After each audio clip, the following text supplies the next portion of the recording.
ஹோட்டல்ல இந்த கிரீமியான ஒயிட் பாஸ்தாவை சாப்பிட்டதுல இருந்து வீட்ல ஒரு தடவை அதே மாதிரி ட்ரை பண்ணலாம்னு தோணுச்சு. வாங்க ஹோட்டல் ஸ்டைல்ல கிரீமியான ஒயிட் சாஸ் பாஸ்தா எப்படி பண்றதுன்னு பார்க்கலாம். வெல்கம் டு மக்களுக்கு பிடித்தவை சேனல். பாஸ்தால 4-5 வெரைட்டிஸ் இருக்கு. இன்னைக்கு நம்ம எடுத்திருக்கிறது ஃபிசிலி பாஸ்தா. ஒரு கடாயில தேவையான அளவுக்கு தண்ணி சேர்த்து அதுல 2 ஸ்பூன் எண்ணெய் ஊத்தி இருக்கேன். உப்பு தேவையான அளவு சேர்த்திருக்கேன். இது நல்லா கொதிக்கிற டைம்ல நம்மளோட பாஸ்தாவை ஆட் பண்ணிடலாம். இது ஒரு 5 to 7 மினிட்ஸ்லயே நல்லா குக் ஆயிரும். தண்ணி நல்லா கொதிக்கிற டைம்ல தான் நம்ம பாஸ்தாவை ஆட் பண்ணும். ஒரு 2 ஸ்பூன் அளவுக்கு எண்ணெய் ஊத்திக்கோங்க.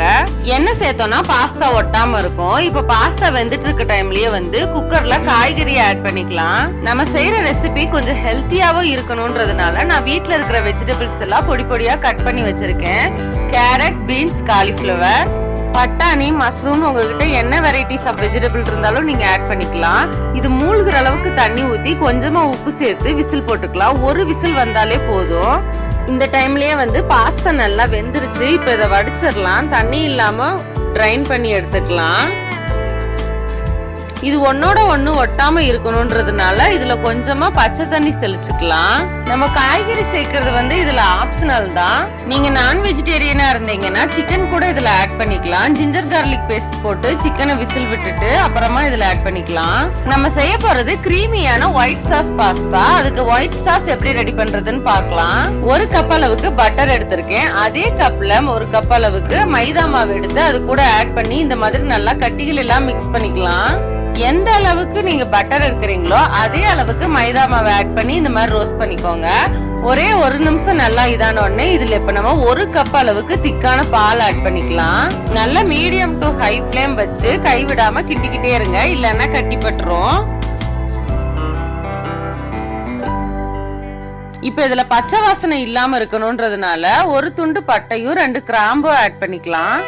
இந்த ஸ்டேஜ்ல 1 துண்டு பட்டையும் சின்ன கிராம்பும் ஆட் பண்றது ஹோட்டல் செஃப் நம்மளுக்கு கொடுத்த டிப்ஸ்.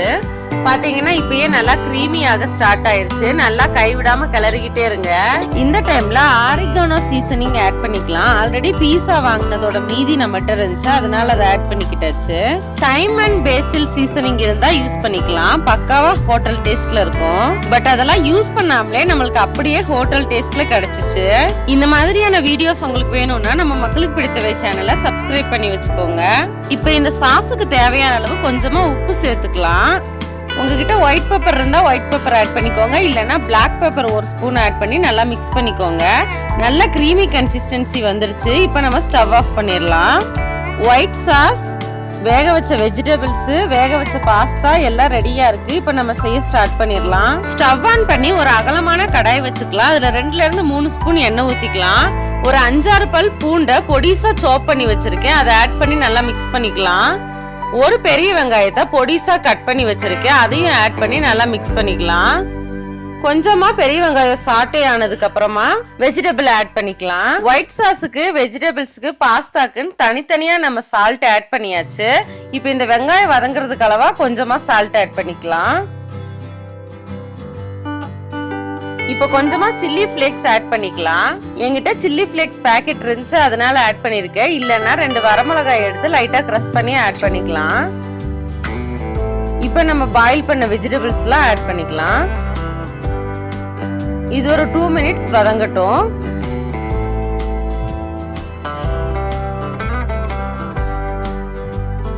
இப்போ நம்மளோட ஒயிட் சாஸை இதுல ஆட் பண்ணிடலாம். நல்லா கிரீமி கன்சிஸ்டன்சில இருக்கு. இதை ஆட் பண்ணி நல்லா மிக்ஸ் பண்ணிக்கலாம்.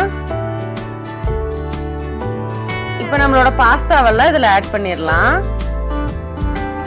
நல்லா எல்லா சைடும் மிக்ஸ் பண்ணிக்கலாம். எல்லா சைடும் நல்லா மிக்ஸ் ஆயாச்சு. இப்போ ஃபைனலா நம்ம சீஸ் போடணும். சீஸ் நம்ம ஆட் பண்ணும்போது தான் ஒயிட் கிரீமியான பாஸ்தா நம்மளுக்கு கிடைக்கும். இப்போ நான் கொஞ்சம் சீஸை கிரேட் பண்ணி வச்சிருக்கேன், அது இதுல ஆட் பண்ணி நல்லா மிக்ஸ் பண்ணி எடுத்தோம்னா கிரீமியான பாஸ்தா ரெடி. குழந்தைகள்ல இருந்து பெரியவங்க வரைக்கும் எல்லாரும் விரும்பி சாப்பிடக்கூடிய இந்த பாஸ்தாவை இந்த மாதிரி ஒரு தடவை ரெடி பண்ணி கொடுங்க. சூப்பரா இருக்கும். நம்ம வீட்டு கிட்ஸ் எல்லாம் ரொம்பவே லைக் பண்ணி சாப்பிட்டாங்க. இந்த வீடியோ உங்களுக்கு பிடிச்சிருந்துச்சுன்னா மக்களுக்கு பிடித்தவை சேனலை சப்ஸ்கிரைப் பண்ணுங்க. தேங்க்யூ ஃபார் வாட்சிங்.